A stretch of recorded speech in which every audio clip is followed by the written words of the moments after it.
धरिला पंढरीचा चोर, धरिला पंढरीचा चोर, गळा बांधुनिया दूर, धरिला पंढरीचा चोर, गळा बांधुनिया दूर. हृदय बंदी खाना केला, आत विठ्ठल कुंडीला, धरिला पंढरीचा चोर, गळा बांधुनिया दूर. शब्दे केली जडाजुडी, विठ्ठल पायी घातली बिडी, धरिला पंढरीचा चोर, गळा बांधुनिया दूर. सोहम शब्दाचा मारा केला, आत विठ्ठल का तुळती आला, धरिला पंढरीचा चोर, गळा बांधुनिया दूर. जनी म्हणे बा विठ्ठला, जीवेन सोडी मी तुझला, धरिला पंढरीचा चोर, गळा बांधुनिया दूर. पांडुरंगा करू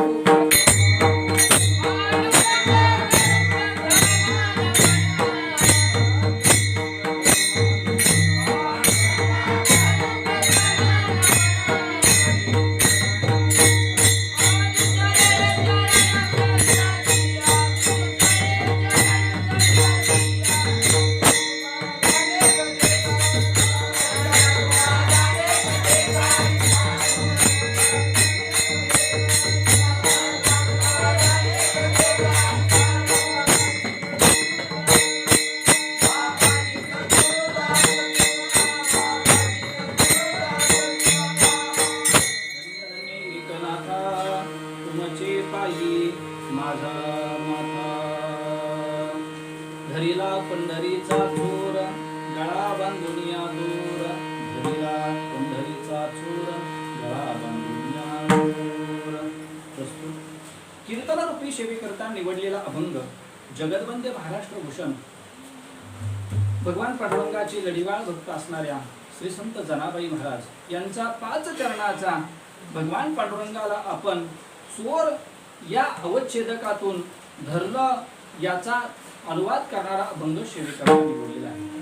आषाढी वारीच्या सोहळ्या निमित्ताने आपण सद्गुरू गोरक्षनाथ महाराज नवल यांनी निर्माण करून दिलेल्या गीताभवन मठात शांतीब्रह्म एकनाथ महाराजांच्या वास्तव्याने पुनीत झालेल्या या पैठण नगरीमध्ये गोदावरी मातेच्या तीरावरती धरिला पंढरीचा चोर या अभंगावरती आषाढी वारीच्या सोहळ्या निमित्ताने 20 दिवस कीर्तन सोहळा आपण करत आहोत.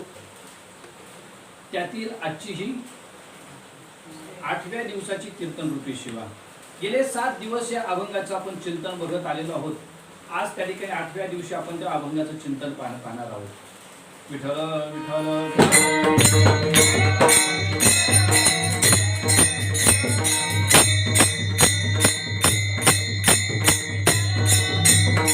जनाबाई महाराज अभंगाद्वारे सांगतात की मी पंढरीचा चोर धरला. बघा, संतांनी देवाला धरण्याचा प्रयत्न केला, देवाला धरलं, आणि आपण सांसारिक माणसं त्या ठिकाणी देवाला सोडून बाकीचं कार्य करण्याचे प्रयत्न करतो. त्यामुळे संसारात आणि परमार्थात फरक असा आहे की संसारात कोणतंही कार्य केलं तरी सुद्धा त्याच्यामध्ये पण येतो, परंतु परमार्थिक कार्यामध्ये पण येत नाहीये. पण म्हणजे काय? मागच्या सर्व कार्यावरून ते जे पाणी फिरवतं, मागच्या सर्व गोष्टीला ते संपवून टाकतं, त्याला म्हणतात पण. वाक्यामध्ये ज्यावेळेस पण येतो त्या टायमाला मागचं किती मोठं वाक्य असलं, किती लाभाचं वाक्य असलं तरी सुद्धा त्या वाक्यावरून काय होतं? पाणी फिरतं, ते वाक्य संपून जातं, त्याच्यात पण येतं. तसं संसारामध्ये किती मोठं कार्य करा पण त्या कार्याला पण राहतच. कितीतरी वेळा माणसं प्रयत्न करतात आणि त्यांना जर विचारलं ते प्रयत्न सफल झालेत का, ते सांगतात कार्य केलं पण सफल झालं. म्हणजे काहींचा पण हे मुला करता असतो, त्याला विचारलं मुलं बाळ आहेत ना, पण सांभाळीच नाही. त्यांना विचारलं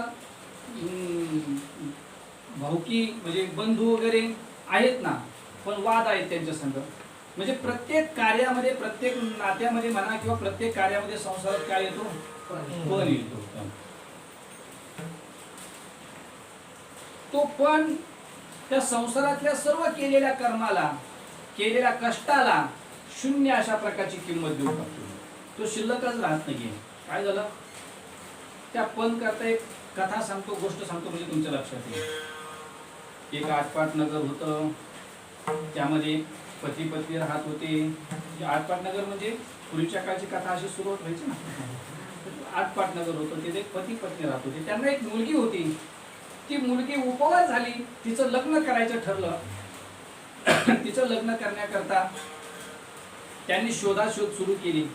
आणि काय असतं त्या लग्न जमवण्यामध्ये, आपल्याला जरी एखादं स्थळ दिसलं तर डायरेक्ट आपल्याला जाऊन त्यांना म्हणता येत नाही की हे स्थळ आहे का, बरं आहे का, तुमचा मुलगा आमची मुलगी, असं डायरेक्ट म्हणता येत नाही. मग मध्ये एक मध्यस्थी माणूस घालावा लागतो. मग त्यांनी शेजाऱ्याला सांगितलं की एखादं स्थळ बघा आमच्या मुली करता. त्या माणसाने फिरून फिरून स्थळ बघितलं आणि त्या मुलीच्या वडिलांना सांगितलं स्थळ आहे म्हणे, तुम्हाला जर त्या ठिकाणी मुलगी द्यायची असेल तर स्थळ आणलं एक महिने. काय स्थळावरती म्हणजे संपत्ती वगैरे काय आहे त्या मुलाकडं. त्याने सांगितलं मुलगा खूप चांगला आहे, 100 एकर म्हणजे स्थळ खूप चांगलं आहे, 100 एकर जमीन आहे मुलाला.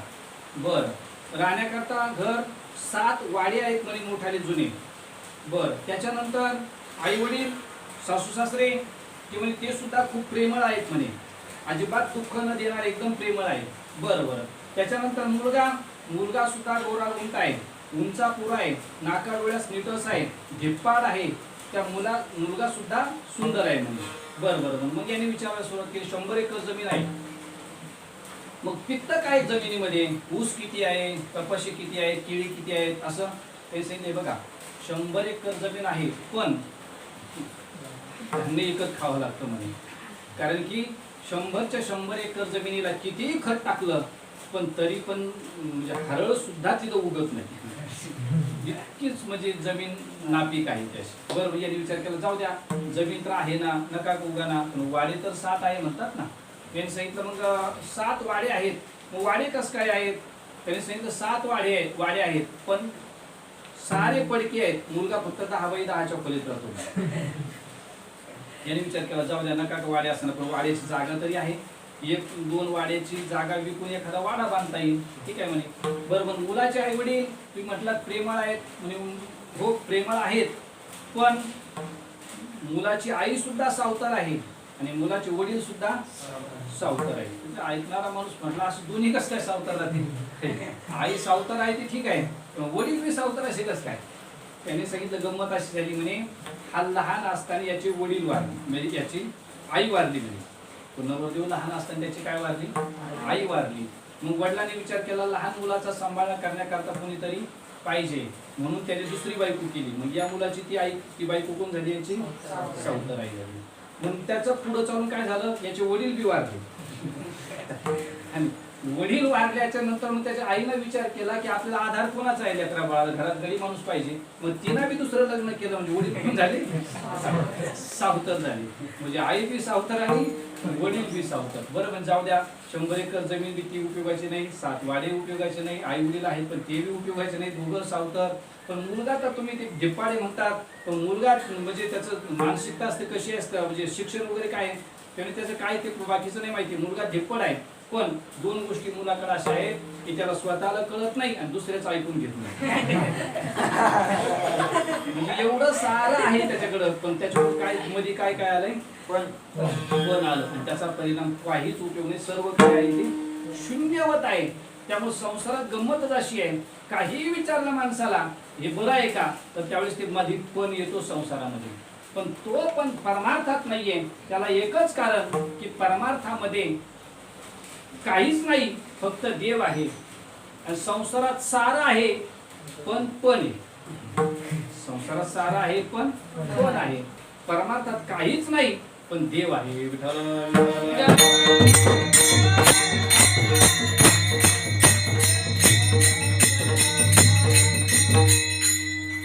संसारात सारं आहे ना, घरदार बायका पोरं, काय नियोजन असतं संसारामध्ये. स्वयंपाक करून देण्याकरता बायको आहे, म्हातारपणी सांभाळण्याकरता मुलं आहेत, पाठीराखी भाऊ असतात, आपल्याला खांद्यावर नेण्याकरता आपली भावकी असते. काय कमी वरवर जर संसारात पाहिलं तर काय कमी आहे. सर्व खाण्यापिण्याची सर्व मजा असते, सर्व त्या ठिकाणी अनुकूल असते सारं. पण एवढं अनुकूल असून सुद्धा कोणालाही विचारा तू सुखी आहे का, तर प्रत्येक जण सांगतो मी सुखी नाहीये, मी दुःखीच अशा प्रकारचा आहे. त्याला कारणच हे आहे की संसारामध्ये त्यांनी सारं केलं पण देव नाही धरला. संसारामध्ये त्यांनी सारं केलं परंतु देव नाही धरला. आणि पारमार्थिक संतांनी काहीच केलं नाही. काहीच केलं नाही म्हणजे सरळ सरळ त्यांनी संसाराच्या नावाला शून्य घातलं आणि फक्त परमार्थ केला. संसाराच्या नावे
संसाराच्या नावे घालून या शून्य वाढता हा पुण्य धर्म केला. संसार हा त्यांनी थांबवला आणि परमार्थ वाढता केला आणि त्या परमार्थाच्या साहाय्याने त्यांनी देव आपला असा केला, देव धरला. आणि गंमत अशी आहे त्यांच्याकडे काहीच नाही परंतु देव आहे त्यामुळे ते सुखी आहेत आणि आपल्याकडे सारं आहे फक्त देव धरला नाही म्हणून आपण त्या ठिकाणी दुःखी आहोत. महाभारताची कथा सांगत असताना सांगतात ना, कौरव पांडवांचं युद्ध ठरलं आणि त्या युद्धाला काहीतरी मदत पाहिजे म्हणून भगवान श्रीकृष्णाकडे अर्जुनही आला आणि दुर्योधनही आला. अगोदर अर्जुन आला तो भगवान श्रीकृष्णाच्या पायाजवळ बसला, नंतर दुर्योधन आला तो भगवान श्रीकृष्णाच्या तो उशाला बसला. देव उठले, उठल्याच्या नंतर पहिलं त्यांनी अर्जुनाला बघितलं आणि अर्जुनाला बघितल्याबरोबर देवाने अर्जुनासंग बोलायला सुरुवात केली. पण तितक्यात दुर्योधन म्हटला मी सुद्धा आलोय, माझं पहिलं काम करा. देवाने दुर्योधनाला विचारलं ठीक आहे काय काम आहे सांगा, काय मागणी आहे. म्हणजे उद्यापासून म्हणजे नंतर आमचं कौरव पांडवांचं युद्ध आहे, तर त्या कौरव पांडवांच्या युद्धामध्ये आम्हाला तुमची काहीतरी मदत पाहिजे. काय अपेक्षा आहे तुमच्या, काय पाहिजे मदत, तुमच्याकडे काय आहे नाही सांगा. देवाने सांगितलं माझ्याकडे दोन गोष्टी आहेत, एक मी आहे आणि दुसरं माझं सैन्य आहे. या दुहीतला तुम्हाला जो वाटा उचलायचा तुम्ही तो वाटा उचलू शकता. दुर्योधनाने सांगितलं मी पहिला वाटा उचलणार. ठीक आहे तू पहिला वाटा उचलणार. दुर्योधनाने सांगितलं मला देवा तू नको, तुझं सैन्य पाहिजे. दुर्योधनाने सैन्य घेतलं म्हणजे सैन्याचा वाटा घेतला आणि दुर्योधन निघून गेला.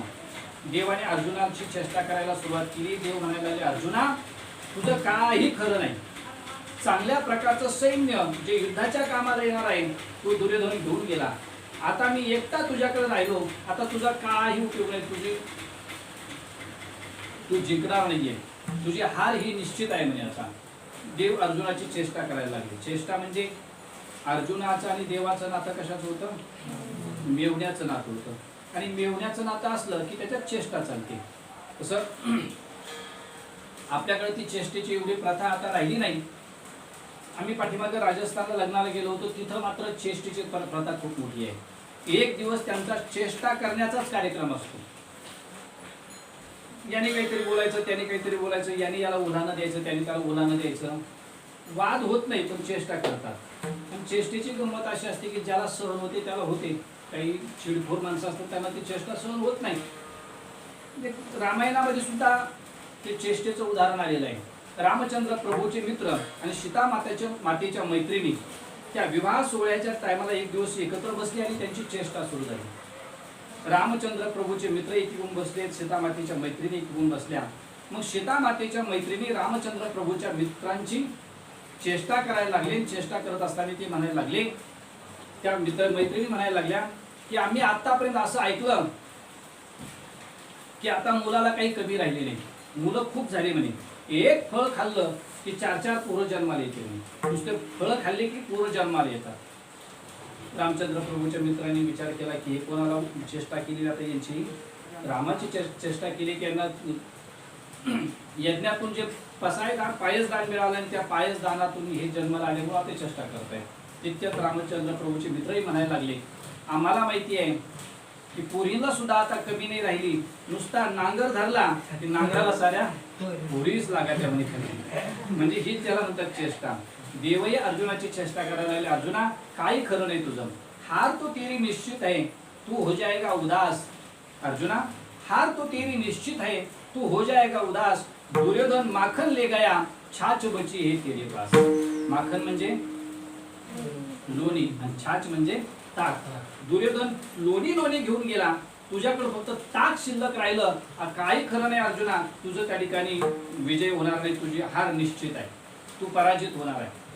अर्जुन होता तो. अर्जुन म्हटला, देवा माझा पराजय होणार नाहीये. ऐक देवा, जीत तो मेरी निश्चित है मैं नहीं हूंगा उदास. देवा जीत तो मेरी निश्चित है मैं नहीं हूंगा उदास. दुर्योधन माखन ले गया तो क्या हुआ, लेकिन माखन चोर है मेरे पास. दुर्योधनाला जाऊ द्या ना माखन घेऊन जाणारा, पण माखन चोरणाराच माझ्याकडे असल्यामुळं मला त्या ठिकाणी काही चिंता नाही, माझा नक्की विजय होणार आहे. म्हणजे देव ज्याच्या बाजूला आहे त्याचा विजय होतो. स्वतः त्या ठिकाणी संजय सांगतोय ना, यत्र योगेश्वर कृष्ण यत्र पार्थो धनुर्धरः तत्र श्रीर्विजयो भूतिर् म्हणून संतांनी आपल्या जीवनामध्ये जे प्रयत्न केले ते प्रयत्न फक्त देव धरण्याकरताच केले. या संपूर्ण अभंगामध्ये सुद्धा जनाबाई महाराज मी देव कसा धरला याचं वर्णन करतात ना. महाराज म्हणतात, मी त्याला त्या ठिकाणी धरत असताना धरला तो देव, पण धरत असताना त्याच्या गळ्यात दोरी घातली. नंतर त्याला धरण्याकरता काय सायास केलेत, मी त्याला शब्दाची जाडाजोडी केली, त्याच्या पायात बिडी घातली. त्याच्यानंतर त्याला मी सोहम शब्दाचा मारा केला आणि त्या सोहम शब्दाच्या माऱ्याच्या जीवावर तो कापूरती आला. कारण की देवाला भक्ताचं बाकीचं सारं सहन होतं, पण सोहम तत्व सहन होत नाही. आता सोहम तत्व कसं सहन होत नाही, हे काय होतं हे आपण त्या चरणावरती गेल्यावर पाहू. जनाबाई महाराजांना विचारलं, तो देव धरून ठेवला कुठं? महाराज म्हणतात, मी हृदयात ठेवला. हृदयाशिवाय दुसरी जागा देवाला जमत नाही का, त्याचंही चिंतन आपण त्या चरणावरती गेल्यावरच पाहू. त्याच्यानंतर जनाबाई महाराज म्हणतात, मी एकदा त्या देवाला धरलंय तर मी त्याला सांगितलं तुला आता सोडणार नाहीये.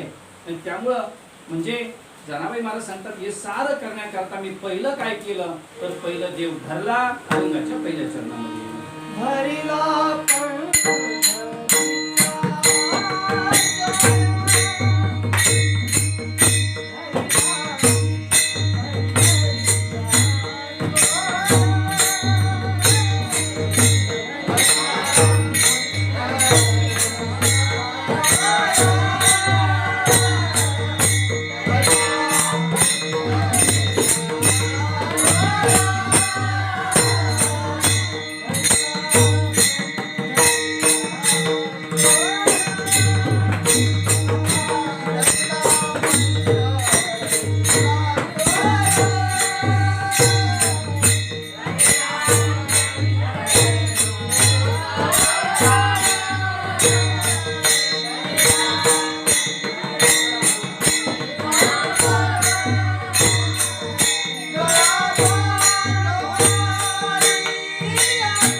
संतांनी त्यांच्या जीवनात काहीच केलं नाही, फक्त त्यांनी एकच काम केलं, देव धरण्याचं. ते देव धरण्याचं काम जनाबाई महाराजांनी केलं, पण जनाबाई महाराज धरत असताना त्या देवाला देव धरला म्हणत नाही, तर चोर धरला म्हणतात. कदाचित तुम्ही ऐकणारी मंडळी म्हटले असतील, महाराजांना आज काही म्हणजे काही बदल झाला का, काही डोक्यात खराबी झाली काही, कारण की कालपर्यंत चिंतन जे चालू होतं ते सोडून दिलं, आता दुसरंच मध्ये काढलंय. तसं काही झालेलं नाही आहे, लक्षात सांगतो. कालपर्यंत आपलं चिंतन चालू होतं की चोर धरला असं का म्हणताय. जनाबाई महाराजांना चोराचे लक्षण देवाच्या ठिकाणी दिसले आणि ते दिसलेल्या लक्षणामुळे जनाबाई महाराज त्याला चोर म्हणतात. तसं वेगवेगळ्या माध्यमातून देवाचं वर्णन केलेलं आपण पाहत आतापर्यंत आलो. तर चोर कुणाला म्हणतात याचे आपण किती लक्षणं सांगितले होते? 16 लक्षणं सांगितले चोराचे. चोर कुणाला म्हणतात? पहिलं लक्षण, तो चोर खूप जुना पाहिजे. दुसरं लक्षण, चोरीमध्ये तो सापडला नाही पाहिजे. तिसरं लक्षण,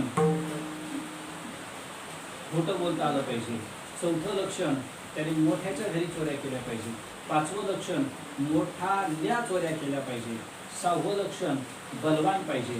सातवं लक्षण, ज्ञानी पाहिजे. आठवं लक्षण, चतुर पाहिजे. नववं लक्षण, सहज चोरी केली पाहिजे. 10वं लक्षण, माग सापडू दिला नाही पाहिजे. 11वं लक्षण, कपडे आवळ घातले पाहिजे, फिट घातले पाहिजे. 12वं लक्षण, कपडे त्याने काळे घातले पाहिजे. 13वं लक्षण, तो निष्ठुर असला पाहिजे. 14वं लक्षण, गावातल्या व्यक्तीचा त्याला ज्या गावात चोरी करायची त्या गावातल्या व्यक्तीचा आधार पाहिजे. 15वं लक्षण, त्याने घेतलेला चोरलेला माल घेणारा कोणीतरी पाहिजे. आणि 16वं लक्षण, त्याने गावातल्या गावात चोरी नाही केली पाहिजे. हे 16 लक्षण आपण बघितले चोराचे. तर ते चोराचे लक्षण पांडुरंगावरती आपण लावून पाहिले. कालपर्यंत किती लावले? 6 लावले. बलवान पाहिजे इथपर्यंत आलो. आता 7वं लक्षण आहे, ते म्हणजे कोणतं? चोर ज्ञानी पाहिजे. ते काल 7वं ते पाहिलं. त्याच्यानंतर आता 8वं लक्षण आहे की चोर कसा असला पाहिजे? चतुर असला पाहिजे. आता नेमकं हे दोन जे 7वं आणि 8वं लक्षण आहे, 7वं लक्षण आहे देव ज्ञानी असला पाहिजे, चोर ज्ञानी असला पाहिजे. आणि 8वं लक्षण आहे देव चोर चतुर असला पाहिजे. कदाचित तुम्हाला असं वाटतं की चतुर आणि ज्ञानी याच्यात काय फरक आहे? सारखंच आहे ना. ज्ञानी म्हणजे ज्ञानी, चतुर म्हणजे ज्ञानी. पण तसं नाहीये. ज्ञान वेगळं आणि चतुरपणा वेगळा. ज्ञान म्हणजे माहिती असणं आणि चतुरपणा म्हणजे त्या ज्ञानाचा उपयोग त्याला करता आला पाहिजे, याला म्हणतात चतुरपणा. काही माणसं ज्ञानी असतात पण त्या ज्ञानाचा त्यांना काय करता येत नाही, उपयोग नाही करता येत. आपल्या कीर्तनकारामध्ये एका वेळेस असं होतं ना, बऱ्याच जणांचं असं होतं की खूप शिकलेले असतात पण समाजासमोर त्यांना मांडता येत नाही आणि त्याचा परिणाम त्यांना समाज घरीच बसवतो, त्यांना कधी कुठं बोलवत नाही. आणि असंही एखादं होतं, काहीच येत नाही पण समाजासमोर मांडता येतं. त्याला मात्र लोक घरी नाही राहून त्याला मात्र सारखं त्याला बोलूनच करता येतं. पण चतुरही पाहिजे आणि ज्ञानी पाहिजे. काय असतं? चतुरात शिरोमणी माणी, चतुरात शिरोमणी.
चोराचं लक्षण हे चतुर आहे, तर देव चतुर आहे का? त्याकरता महाराज म्हणतात चतुरा तो शिरोमणी गुण लावण्याची खणी किंवा देव चतुर जाणून अंतर वर्तत अशी देव चतुर आहे. आपली शंका चालू होती ज्ञानी आणि चतुर याच्यात काय फरक आहे? तर ज्ञान असणं वेगळं आणि त्या ज्ञानाचा उपयोग करून घेणं वेगळं. ज्ञान असणं म्हणजे ज्ञानी आणि त्या ज्ञानाचा उपयोग करणं म्हणजे तो चतुर. काय असतं? समोरच्याने बोलल्याबरोबर आपल्याला जर त्याला प्रतिउत्तर योग्य जर देता आलं तर मग त्याला म्हणतात चतुर. समजतंय बी त्याला आणि चतुर बी. काही माणसाला समोरच्याने बोलल्यावर 2 दिवसांनी त्याच्या ध्यानात येतं हा काय बोललो आता, त्याच्या लक्षात येत नाही. असं म्हणजे एक माणूस 2 दिवसांनी गेला आणि त्या माणसाच्या कानामागे लावली त्याने आणि मग तो म्हणजे अरे आज म्हणजे का बरं आणलं तू परवा नव्हती मला शिवी दिली. याचं आज ध्यानात आलं ते परवा काय म्हटलं होतं म्हणजे त्याच्या लवकर लक्षात येत नाही. पण ज्ञान आणि चतुर या 2 गोष्टी अशा आहेत की क्षणिक त्याला कळालं पाहिजे, ताबडतोब त्याला कळालं पाहिजे. देव तसा खूप चतुर आहे. तर चोरही चतुर असला पाहिजे ना. घरात चोरी करत असताना थोडं जरी त्या घरच्यांची चाहूल लागली तर त्या थोडी चाहूल लागल्याबरोबर त्याला पळून जाता आला पाहिजे ताबडतोब. काहीतरी त्याला कसं पळून जायचं हेही त्याच्या लक्षात आलं पाहिजे. कोणत्या दिशेला जायचंय, काय करायचंय, कुणीकडे पळायचंय तेही त्याला कळालं पाहिजे. पाठीमागची माणसं आपल्या पाठीमाग कशी येणार नाही हेही त्याच्या लक्षात आलं पाहिजे. म्हणून देव जसा चोर चतुर पाहिजे तसा देव सुद्धा त्या ठिकाणी चतुर आहे. हे 8वं लक्षण देवाचं आहे. आणि 9वं लक्षण त्या ठिकाणी चोराचं असं आहे की चोर चोरी करत असताना त्याने सहज चोरी केली पाहिजे. कशी चोरी केली पाहिजे? सहज चोरी केली पाहिजे. खूप खटाटोप करून खूप गाजावाजा करून जर चोरी केली तर त्याची चोरी त्या ठिकाणी सक्सेस होत नाही, फलीभूत होत नाही. काय होतं? सहज म्हणजे घरातले माणसं झोपलेले असतानाच त्यांना जागं न होता चोरी करून गेला पाहिजे आणि घरातल्यांना सकाळी कळायला पाहिजे की आपल्या घरात चोरी झाली. याची निमिषमी चोरी होतो, चोर घरातले जागे होते याला झोपडते ज्याचा खर्च राहिला मग त्याने सकाळीच म्हणजे कळायला पाहिजे त्या लोकांना की चोरी झाली म्हणून. लक्षात बी नाही आलं पाहिजे त्या लोकांच्या चोरी झाली काय म्हणून. खूप बरे म्हणतात आमचा चोर सुद्धा तसाच आहे, अजिबात लक्षात येऊ देत नाही. मग सहजासहजी उभी त्या ठिकाणी त्या लोकांना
म्हणतात हा सहज चोऱ्या करतो. त्याला चोऱ्या करायला काय साधन लागतं? काहीच नाही. डोळ्याने सुद्धा हा चोरी करतो. नुसतं डोळ्याने पाहिलं तरी तरी सुद्धा पाहिलिया वेद लावी. पाहिलं तरी त्याला, तर लोकाला म्हणजे ज्याने पाहिलं देवाला किंवा ज्या देवाने ज्या व्यक्तीला बघितलं, तर त्या माणसाला त्या देवाशिवाय दुसरं काहीच आवडत नाही. मग त्याला फक्त तो देवच आवडतो, देवाशिवाय दुसरं काही त्याला आवडत नाही. इतका त्या देवाच्या चोरी करण्यामध्ये, म्हणजे देव हाताने त्याने चोरी नाही करत, मग डोळ्याने चोरी करतो. नुसतं पाहिलं तरी सुद्धा त्याला तो वेड लावतो. विठ्ठल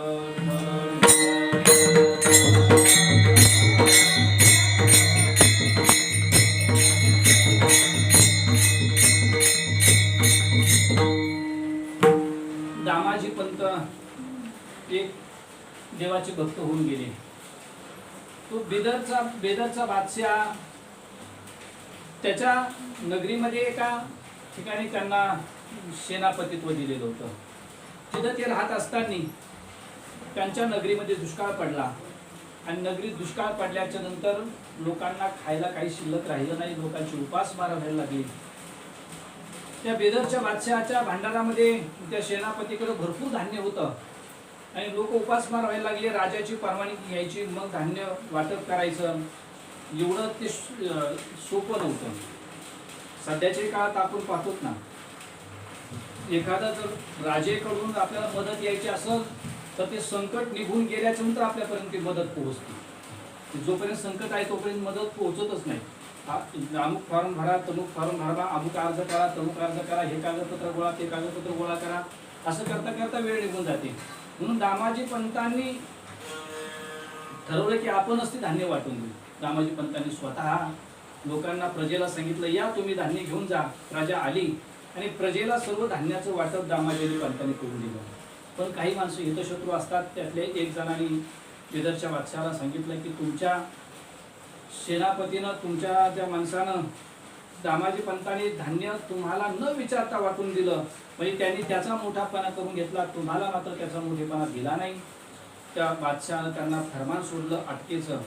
आणि इकडं देवाला कळालं की यांनी, त्या भक्ताने दान केलंय आणि दान करत असताना सुद्धा त्याला अटकेचं वॉरंट आलं. या माणसाचे, म्हणजे त्या बेदरच्या बादशहाचे चाकर, ते सैन्य तिथपर्यंत जायच्या अगोदर भगवंताने विठोबेड नावाचं रूप धरलं. 2 टांगी धोतर घातलं, बारबंडी अंगात घेतली, वायरची गोळा झालेली पिशवी पाठीवरती टाकली आणि विठोबेड्या स्वरूपामध्ये बादशहाकडे गेले. बादशहाच्या चौकीदारांना, त्या दरवाजावर असलेल्या रखवालदारांना सांगितलं की बादशहाला जाऊन सांगा की मी दामाजी पंताचा सेवक आलोय. दामाजी पंतांनी ते धान्य वाटलेलं नाहीये, ते धान्य विकलंय आणि त्या धान्याचा मोबदला लोकांनी दिलेला आहे. तो काही पटीने आपल्याला मोबदला मिळाला आणि तो मोबदला देण्याकरता, तो हिशोब देण्याकरता मी आलो, असं त्या ठिकाणी निरोप तुम्ही बादशहाला द्या. रखवालदाराने तो बादशहाला निरोप दिला.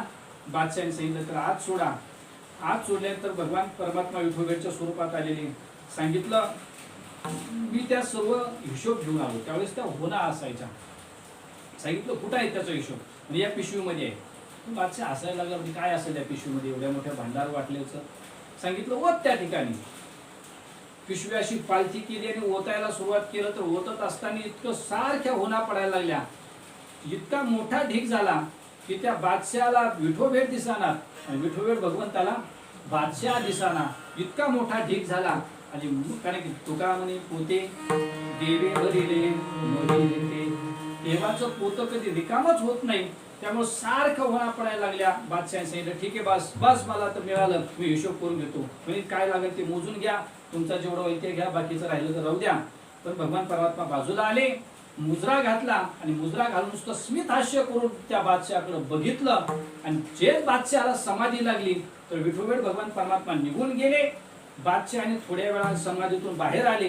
पण बाहेर आल्यानंतर बादशहाला फक्त त्या भगवंताचं स्मित हास्य, म्हणजे दात दिसायचे, नजर दिसायची आणि परत बादशहाला समाधी लागायची. बस बादशाह म्हणायचं विठोबेड का आहे बुला उसे, विठोबेड का आहे बुला उसे, एवढंच त्याला. कारण की पाहिलिया वेद लावी, पाहिल्या बरोबर वेद लावलं. म्हणजे बादशहाला जी चोरी केली त्याने, ती दृष्टादृष्टी केली. पाहता पाहता अशा प्रकारची चोरी केली. म्हणून उभारुनी बाहेर दृष्टादृष्टी चोरीत आहे. सहज सहज अशा प्रकारचा देव चोरी करतो. म्हणून देव सहज चोराने चोरी केली पाहिजे. देव सुद्धा सहज अशा प्रकारच्या चोऱ्या करतो. कितीतरी व्यक्तीचं त्या ठिकाणी त्यांनी चोरी केली. त्याच्यानंतर हे 9 लक्षणं झालेत. त्याच्यानंतर अजून राहिलेत आता 7 लक्षणं. किती लक्षण राहिले? 7. त्याच्यामध्ये 10वं लक्षण आहे, त्या चोराने माग काही शिल्लक नाही ठेवला पाहिजे. कारण माग जर पाठीमागे राहिला तर तो चोर पकडला जातो. माग म्हणजे चोरी करत असताना त्याची एखादी वस्तू पडलेली नाही पाहिजे. माग म्हणजे तो ज्या रस्त्याने जाणार आहे तर त्या रस्त्याने त्याचे पावलाचे ठसे उमटले नाही पाहिजे. परत त्या रस्त्याने जात असताना त्यांनी काही वस्तू टाकत नाही गेला पाहिजे. कारण चोरी करताना सारं घेतात, पण मग पुढे गेल्यानंतर त्यांना याच्यातलं काय चांगलं आहे काय वांगलं आहे वाटतं, म्हणजे जे वांगलं आहे जे चांगलं नाही ते टाकून देतात. मग त्या दिशेनं त्या ठिकाणी त्याचा माग काढला जातो. म्हणून त्या चोराने मागही ते पाठीमागे ठेवला नाही पाहिजे, तर तो चोर धरला जात नाही.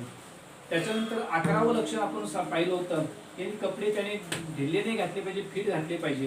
12वं लक्षण आपण पाहिलं होतं की तो कपडे काळे पाहिजे. 13वं लक्षण आपण पाहिलं होतं की चोर त्या ठिकाणी निर्दयी असला पाहिजे, निष्ठुर असला पाहिजे. 14वं लक्षण पाहिलं होतं त्याला थारा देणारा कोणीतरी पाहिजे. 15वं लक्षण पाहिलं होतं त्याचं माल घेणारा कोणतरी पाहिजे. आणि 16वं लक्षण आपण पाहिलं होतं ते म्हणजे त्याने गावातली गावात चोरी केली पाहिजे. ते उर्वरित 7 जे लक्षण आहेत ते लक्षण आज आपण पाहायला वेळ आपला संपलाय. ते उद्याच्याला आपण त्या ठिकाणी आपण ते लक्षण बघूयात. पण आम्हा सर्व विद्यार्थ्यांचं उद्याच्याला एक भाग्य प्राप्त होते. आपल्या सर्वांचा उदय होतोय की उद्याच्याला आपल्याला कीर्तन रूपी जी सेवा करायची आहे ती उद्या गीताभवन मठात न करता आपल्याला नाथ महाराजांनी आमंत्रण दिलंय. उद्याच्याला आपली हीच कीर्तन रूपी सेवा ही नाथांच्या पालखी समोर अशा प्रकारची होणार आहे. म्हणून उद्याच्याला या 7 लक्षणाचं चिंतन पालखी समोर अशा प्रकारचा आपण करण्याचे प्रयत्न करू. विठो हरी विठोबा रखुमाई.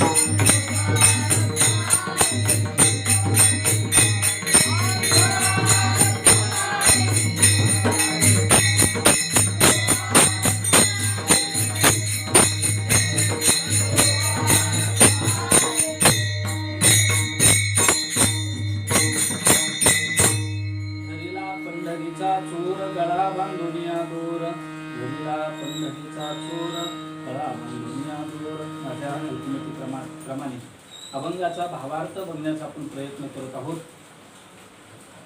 आषाढी वारी उत्सवाच्या निमित्ताने आपण ही सेवा करतो. बघा, यावर्षी आपल्याला पंढरपूरला जायला परवानगी नाहीये, म्हणजे भगवंताचं आपल्याला दर्शन होणार नाही. आणि गंमत अशी आहे की भगवंताचं दर्शन झाल्याशिवाय आपल्या जीवनाची सार्थकता नसते. तुका मी जन्मा आल्याची सार्थक विठ्ठलाची एक दिव्या. परंतु दर्शनाचे 4 प्रकार शास्त्रामध्ये सांगितले. एक दर्शन असं आहे की देवाला डोळ्याने बघणं, हे एक दर्शन आहे. दुसरं दर्शन देवाच्या पायावर डोकं ठेवणं, हे दुसरं दर्शन आहे. आणि तिसरं दर्शन देवाला समजावून घेणं. आणि चौथं दर्शन आहे ते देवाचं चिंतन करणं. कोणते दर्शन आहेत? पहिलं दर्शन देवळ डोळ्याने पाहणं. दुसरं दर्शन देवाच्या पायावर डोकं ठेवणं. तिसरं दर्शन देवाचं चिंतन करणं. आणि चौथं दर्शन देवाचा परिचय करून घेणं, देवाचं ओळख करून घेणं. हे 4 लक्षण आहेत. तर त्यापैकी आपल्याला आता 2 दर्शन होत नाहीयेत. एक, देवाला आपण डोळ्या भरून पाहू शकत नाही आणि देवाच्या पायावर आपण डोकंही टिकू शकत नाही. परंतु 2 दर्शन आपण घर बसल्या करू शकतो. ते म्हणजे देवाचं चिंतन आणि चौथं लक्षण म्हणजे देवाचा परिचय. तर त्याच निमित्ताने आपण हे सर्व कीर्तनाचा खटाटोप करत आहोत, कीर्तनाची सेवा करत आहोत की आपल्याला सर्वांना चिंतनानेही देवाचं दर्शन व्हावं आणि परिचयाने देवाचं दर्शन व्हावं म्हणून परिचय सांगणारा अभंग आणि त्या अभंगाबरोबर भगवंताचं चिंतन या दोन गोष्टी आपण करत आहोत. बरेच जण या युट्यूबच्या माध्यमातून कीर्तन घरी ऐकतात, फोन करतात, हा दृष्टांत आवडला, हे चिंतन चांगलं होतं. काही व्यक्ती तर त्या चिंतनाच्या अनुषंगानं प्रमाणही लिहून खाली पाठवतात की इथं हे प्रमाण असतं तर अजून बरं झालं असतं. घरातली माणसं आजच कळालं की आपला ओंकार दिंडे त्याचे आई वडील घरी त्याने रोज कीर्तन बघतात. त्याचे वडील कृष्णा दिंडे दिवसभर कावड कष्ट करून घरी येतात आणि संध्याकाळच्या वेळेला त्या ठिकाणी मोबाईल लावून येतात, कीर्तन बघतात. त्याच्यानंतर जाधव कुटुंब, त्याची 2 मुलं आपल्या संस्थेमध्ये आहेत, तेजस आणि सोमनाथ. त्यांचे आई वडील औरंगाबादला काबड कष्ट करतायत, मोलमजुरी करतात, पण तरी सुद्धा त्या ठिकाणी त्याचे वडील तुळशीराम जाधव रोज संध्याकाळच्या वेळेला कीर्तन बघून प्रतिक्रिया देतात, सांगतात महाराज आम्हाला पंढरपूरच्या वारीचा आनंद घर बसल्या अशा प्रकारचा घेता येतो. असंच आपल्याला सर्वांना वारीचा आनंद आणि वारी घडावी आणि त्याचबरोबर भगवंताचं चिंतन घडावं अशी सदिच्छा व्यक्त करतो. झालेली सेवा शांतीब्रह्म एकनाथ महाराजांच्या, भगवान पांडुरंगाच्या, भगवान श्रीकृष्णाच्या, वैकुंठवासी सद्गुरू गोरक्षनाथ महाराज जवळ यांच्या चरणी अर्पण करून सेवेला या ठिकाणी पूर्ण केला. ज्ञानेश्वर